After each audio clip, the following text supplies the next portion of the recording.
জীবনে মানুষ দুইভাবে ঠকে।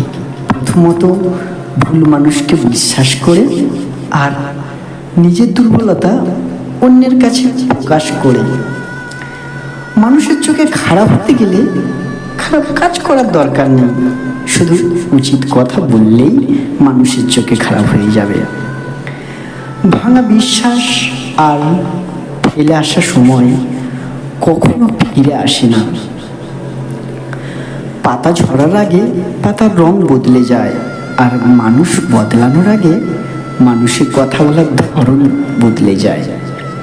স্বপ্ন সেটা নয় যেটা মানুষ ঘুমিয়ে ঘুমিয়ে দেখে, স্বপ্ন হলো সেটাই যেটা পূরণের প্রত্যাশায় মানুষকে ঘুমোতে দেয় না। জীবনে কিছু কিছু প্রশ্ন থাকে যার উত্তর কখনো মেলে না। কিছু কিছু ভুল থাকে যা সংশোধন করা যায় না। আর কিছু কিছু কষ্ট থাকে যা কাউকে বলা যায় না। জীবনে এমন কিছু মুহূর্ত আসে নীরব হয়ে থাকা ছাড়া আর কিছুই করার থাকে না।